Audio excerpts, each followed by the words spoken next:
was good. Yeah. I'll just do a quick introduction real quick. Okay. Hey, everybody. Thanks for tuning in. This is Joshua. We are PVD Horror.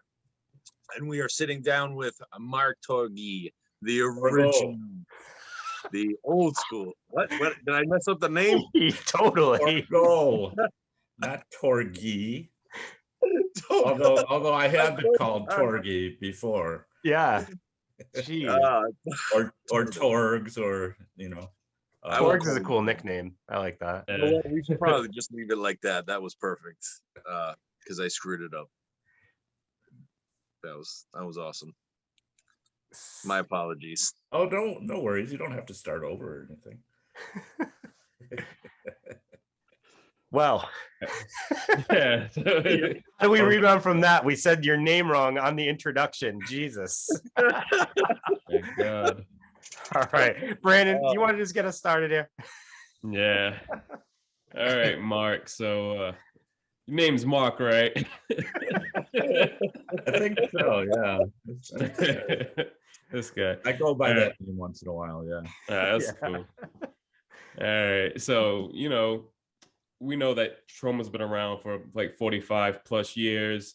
Everyone that we talk to has a crazy story on how they got started in that entertainment world of Troma. How did you get involved with Troma? I got involved with Troma because I was going to NYU Film School.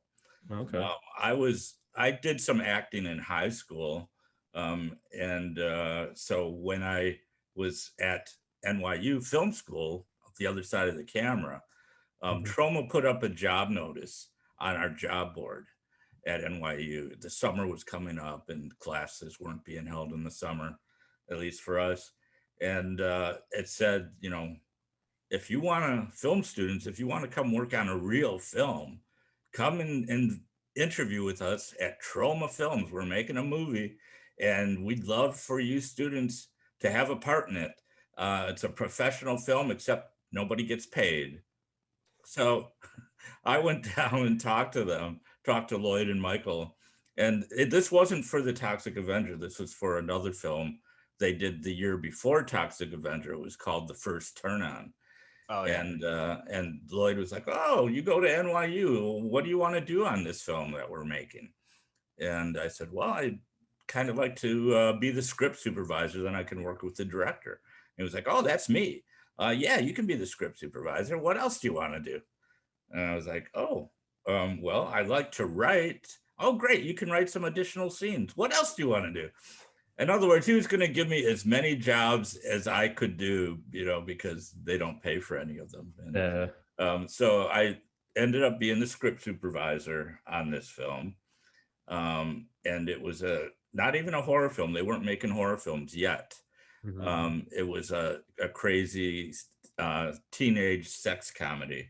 Yeah. And the way I got involved in acting with them, they were shooting a scene. Actually, one of the major characters in this movie, The First Turn On, the camp counselor's boyfriend, the actor did not show up. And so we were sitting around waiting for this actor, and we couldn't get a hold. There weren't cell phones back then. No one knew how to get a hold. He was like a no-show. And so Lloyd looked over at me and he said, Mark, you do it. And I was like, okay. And I played Dwayne, another socially awkward, nerdy character. And it's quite, I had several scenes in it. And they really liked what I did in that. I had crazy dinner scene with the parents where I was filleting a corn of cob and doing all sorts of things. I played doctor with my girlfriend, and they really liked what I did. And the next year, when they were casting for Toxic Avenger, which was not called Toxic Avenger yet, it was called Health Club Horror. Lloyd called me up. He said, listen, we're doing this new movie. It's a horror movie. And we've been interviewing 100 kids for this main character that turns into the monster.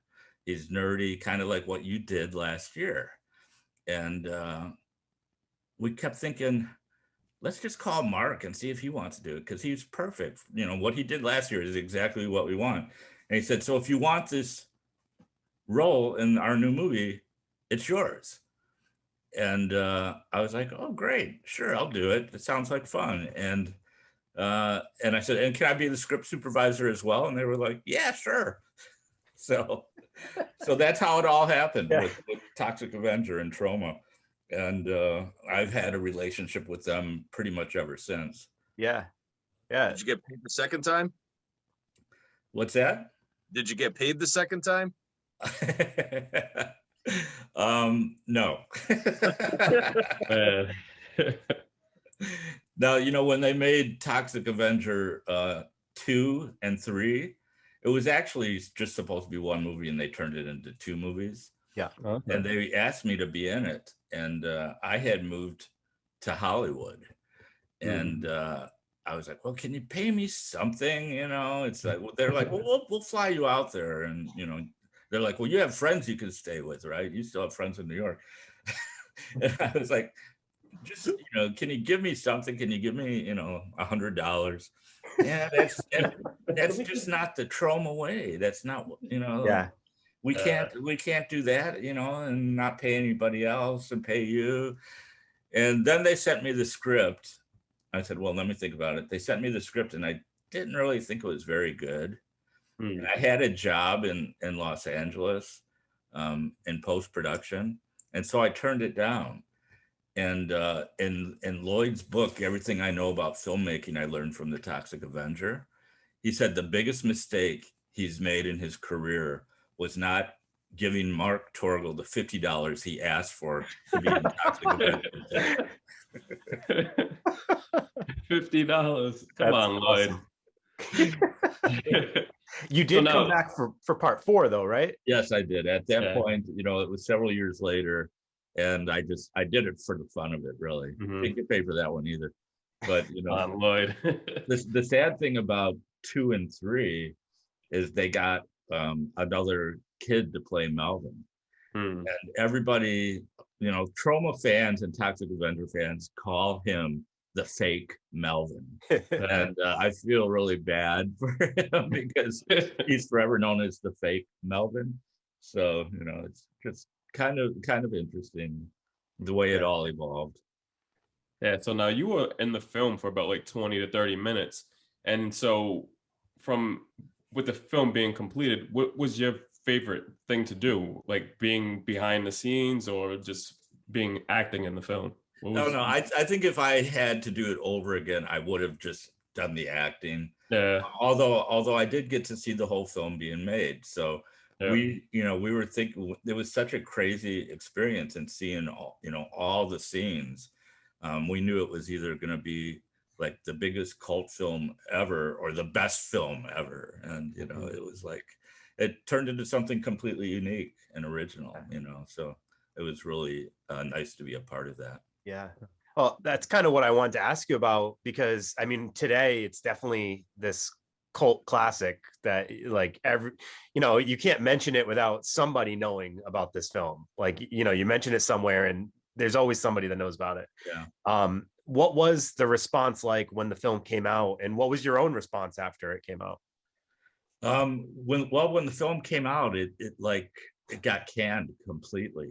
Didn't get any good reviews. People just didn't understand it, especially the reviewers. I think it played in a couple of theaters for maybe a week at the most. And you know, I thought it was really funny, you know, and cool.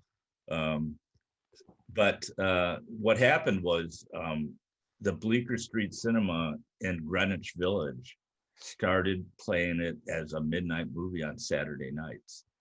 And it got word of mouth, and people kept coming back to see it over and over on Saturday night at midnight, and turned into a big party. And it got really popular. And when it got really popular, it was filling the audience. And I actually made a personal appearance one of those screenings, and it was just so much fun because like everybody loved me. And I was trying to do some stand-up comedy, which I was really awful, but they just loved it anyway. And and then it took a while for it to really take off as a cult film, but I think other theaters that do midnight movies saw the success at the Bleecker Street, and it grew from that. And it kind of took years, for it to really get out there and everyone seeing it. It got really popular in colleges. Yes. They used to have parties and drinking parties with it, and it just grew. And then with the internet, it got even bigger. So it's like I never really did conventions, monster conventions, but I think it was about 7 or 8 years ago, I got a call from the Mad Monster Party in North Carolina. And I usually don't even answer the phone, my home phone, but it said Mad Monster on the caller ID. And so I said, well, what is this? And I said, hello. And they're like, Evan Macabre was the guy that called me, and he was like, is this Mark Torgl?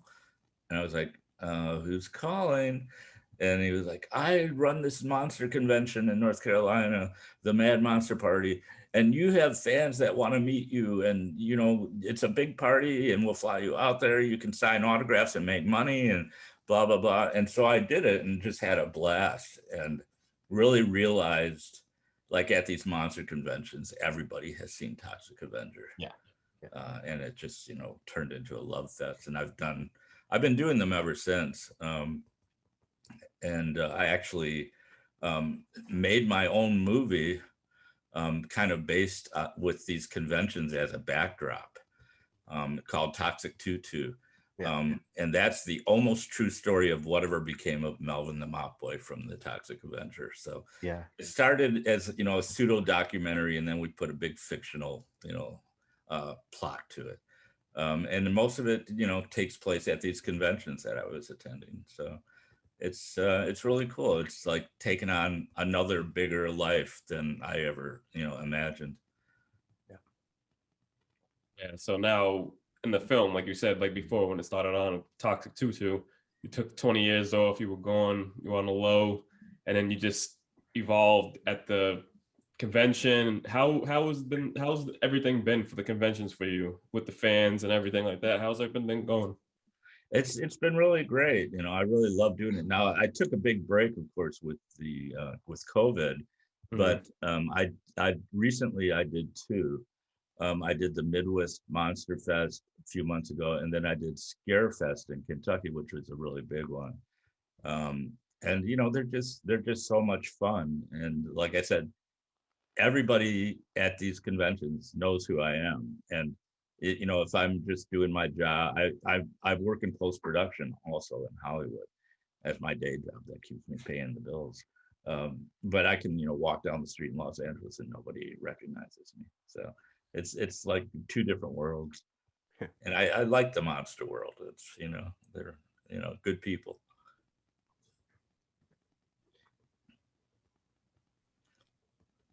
So Lloyd is in Toxic Tutu, and as a major part, actually. He's like the puppet master. And then I agreed to do Return to Nukem High. So we were trading off acting roles in each other's movies. Okay. And Lloyd is also at a lot of these conventions when I'm there. Yeah. So it always turns into a party.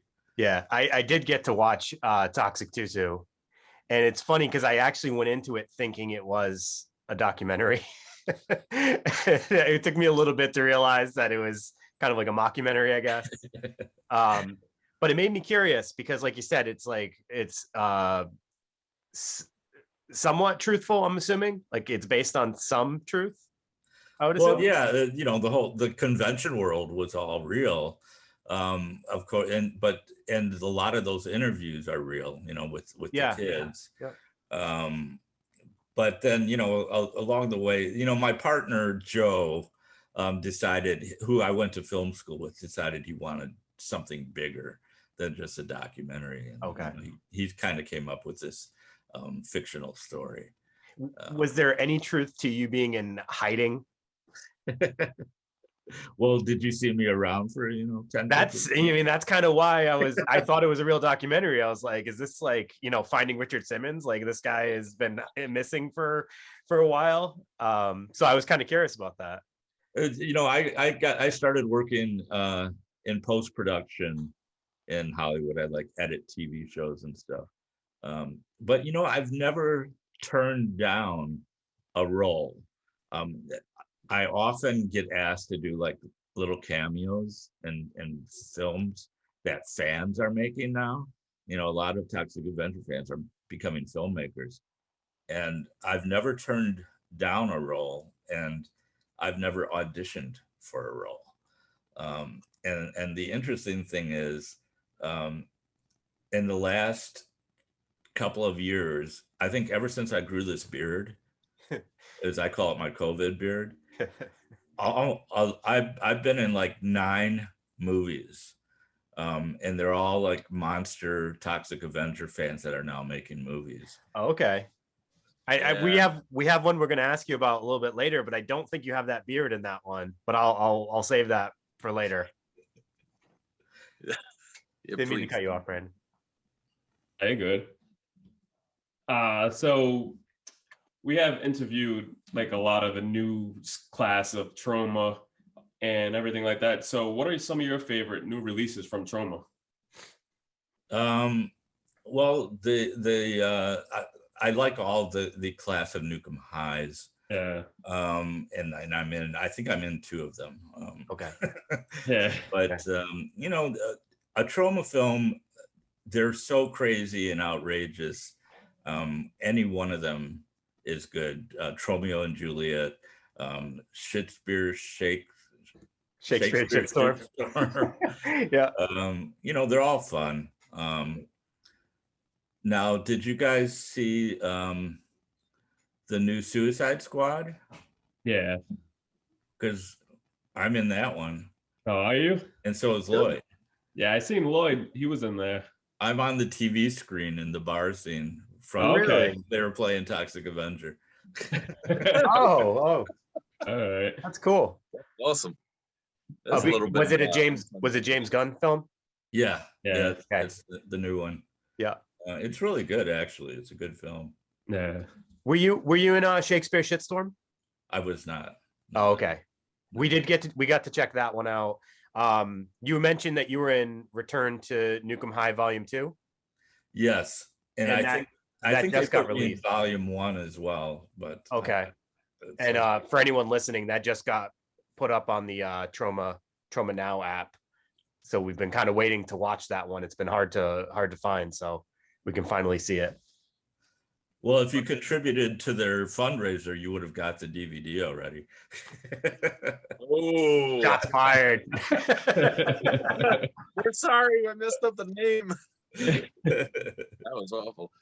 So you were in another film that I loved, Divide and Conquer, and your scene. Oh my God, it's fucking legendary between the 3 of us. We were like, immediately I called Dale, like, did you see this? You know what? I haven't seen it yet. Oh, but I know what we did.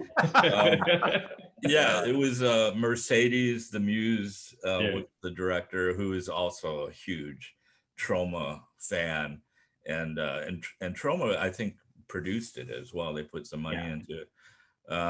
But she has been like a Facebook friend of mine for a long time. She sought me out because she's such a huge Toxic Avenger fan. Mm-hmm. And I actually did a little cameo just like on my phone for something else she did a couple of years ago. And when she said she got a hold of me and said, yeah, I've got this new film, Divide and Conquer, and really want you to be in it, and yeah, that was before the beard.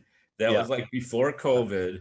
And so I went down there, and it was pretty crazy. That was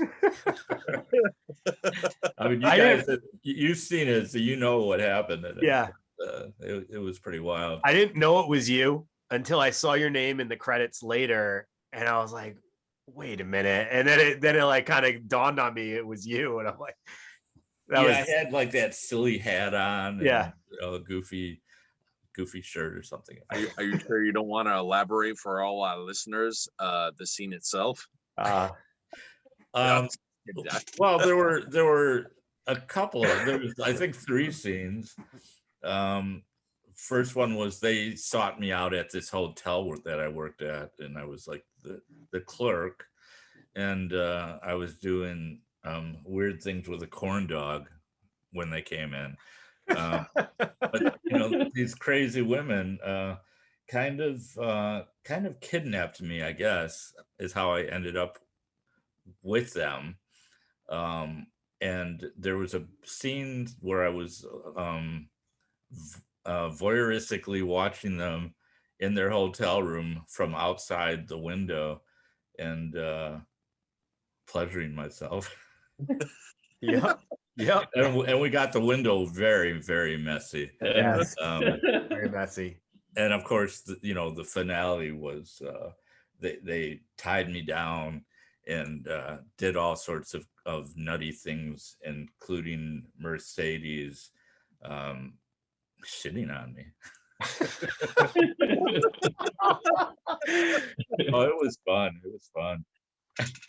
That must have been wild to make that film in general. Like there's a lot of crazy stuff in there. Yeah, we did it all in one night.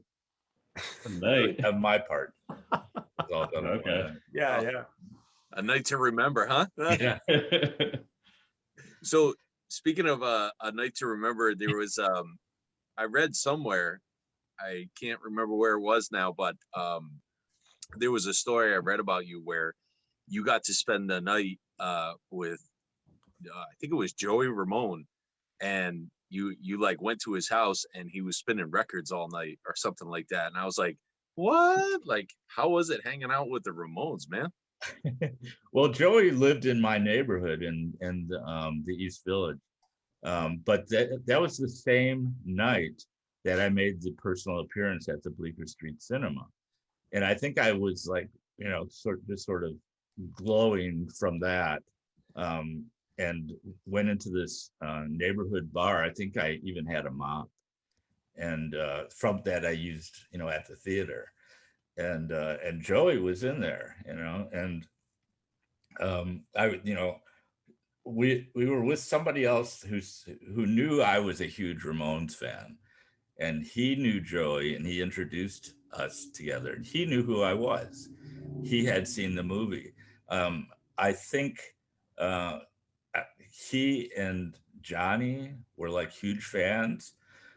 So we were just hanging out at this bar getting drunk, and the bars are open till 4 in New York, and the hours I was actually there with a girlfriend too, and it was getting close to 4, and we went back to Joey's apartment, which was like in the same building. I think the bar was at the bottom of his apartment building, and yeah, he was playing records for us, and he had an exercise bike in there, and he's like, yeah, I pedal that, and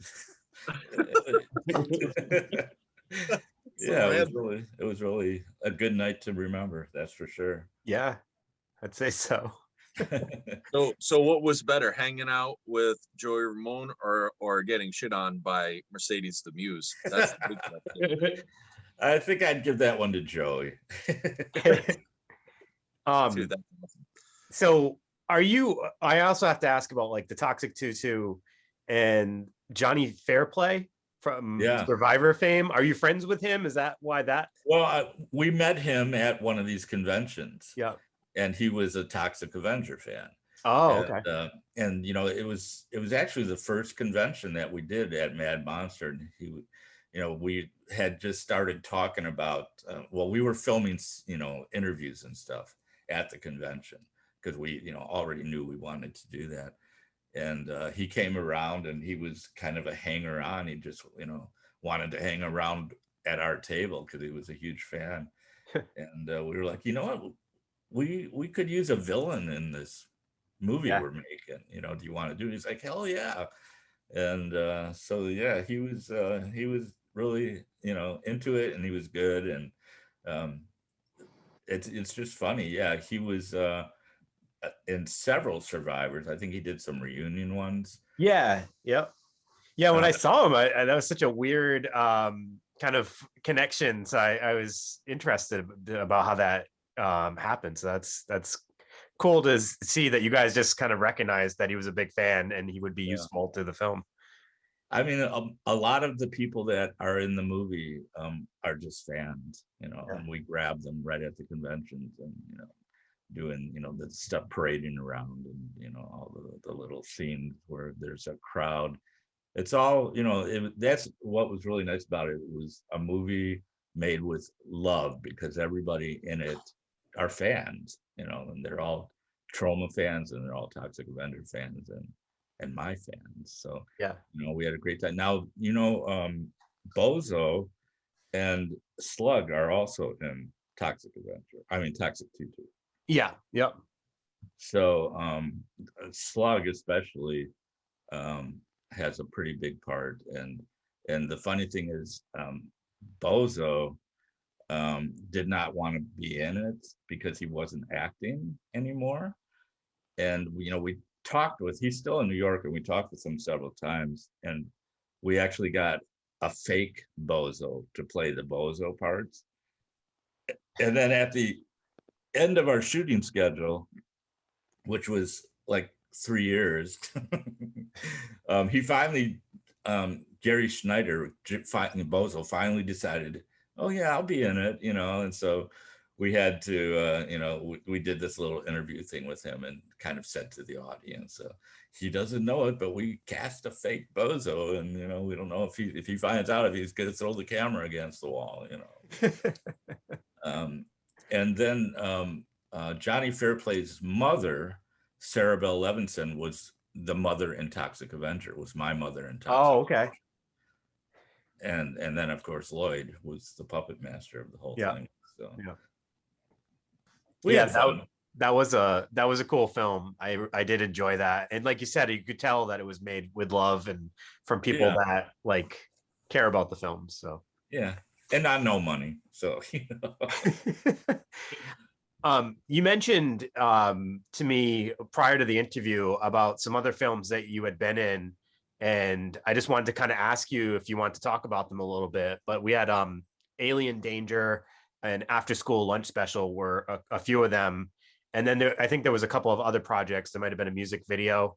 Yeah, I mean, it's just crazy that in like the last year, I've been in 9 films, and most of them have not come out yet. And I have to write them down because I can't remember them all. They're all like, like day shoots. But they're all, like I said, by filmmakers that are fans of the Toxic Avenger. And I'll just, I have them written down here. Well, Divide and Conquer is Mercedes. Killer Waves 2 is James Balsamo. Do you guys know who James Balsamo is?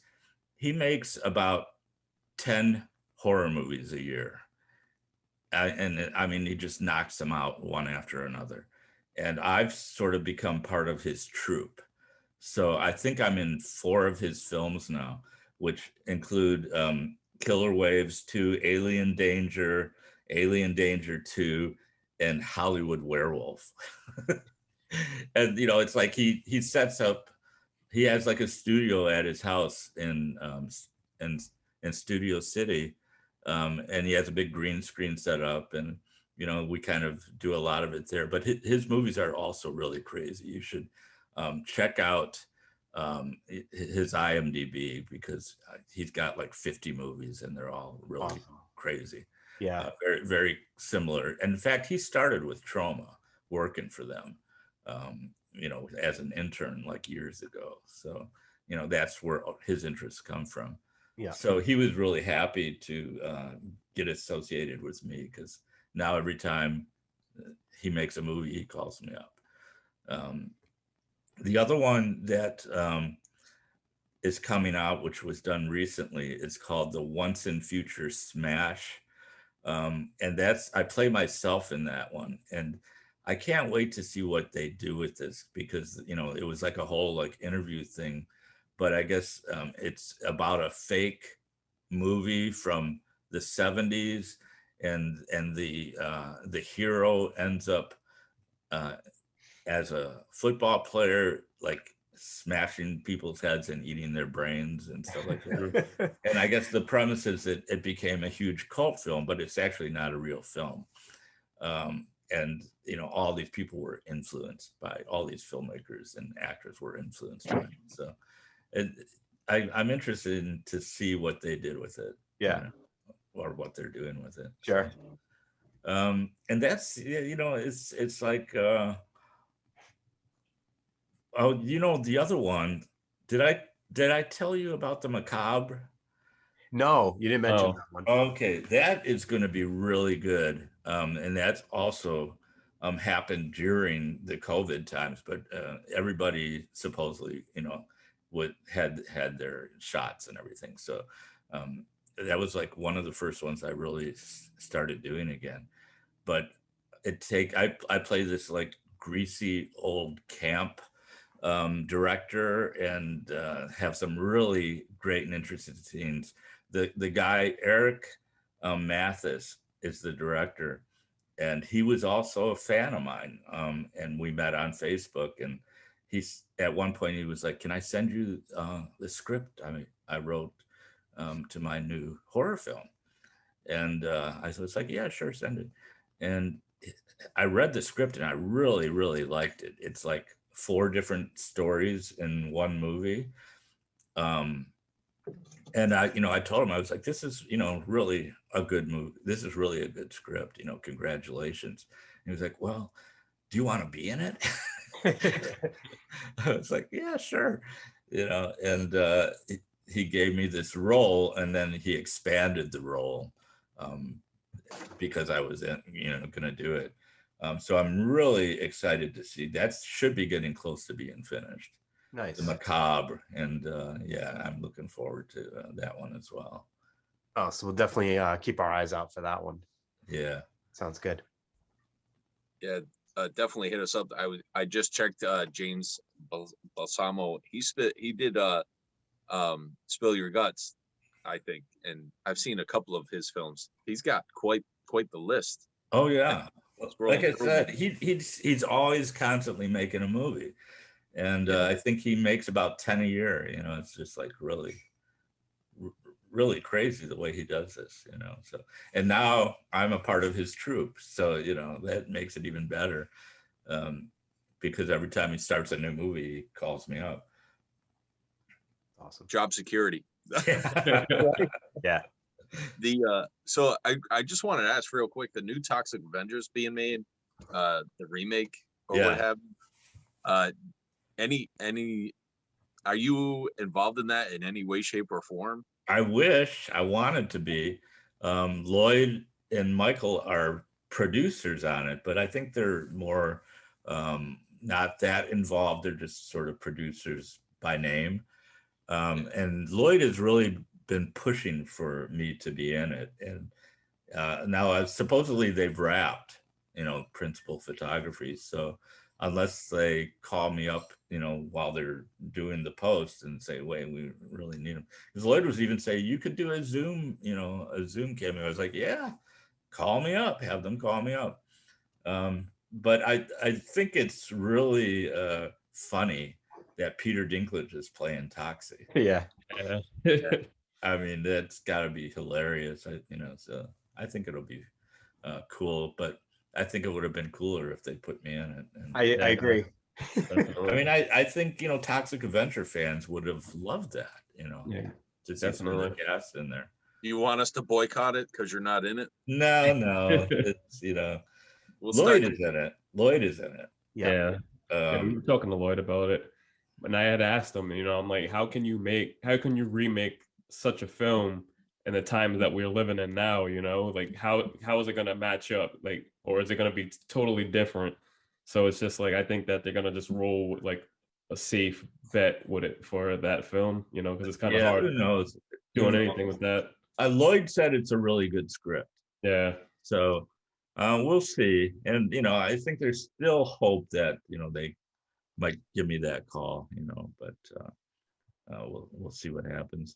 I'm curious to see it though. Sure. Yeah.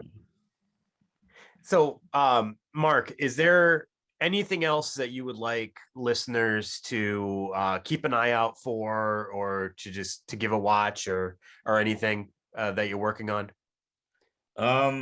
Not really.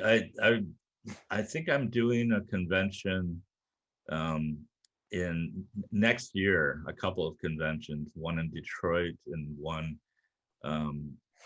in Maine, I think. In Maine. I think so. Wow.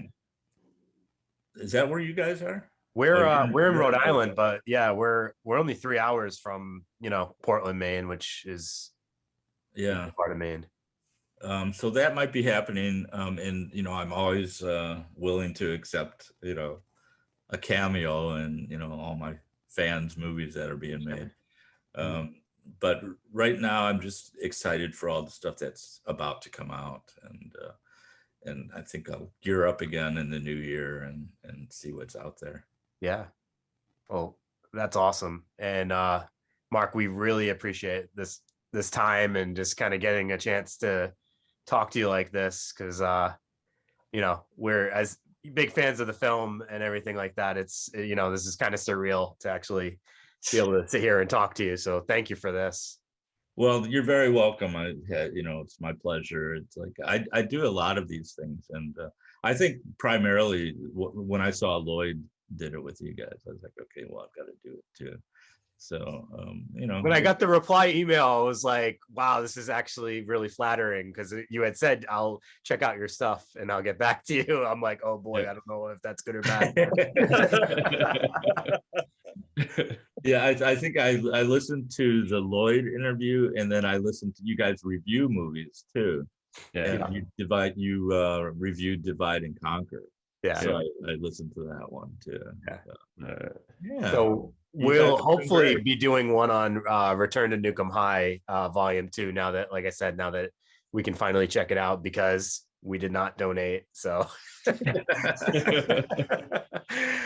we'll have that coming out. But yeah, thanks again. And, to our listeners, just make sure you look out for all the films that Mark mentioned.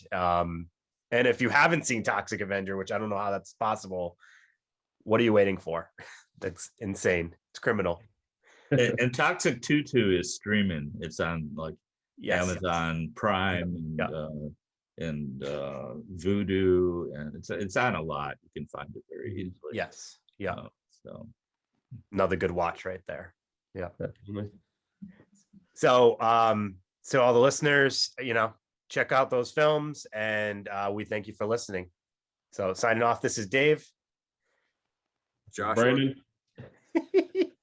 and Melvin the Mop Boy, Mark. Thanks for listening.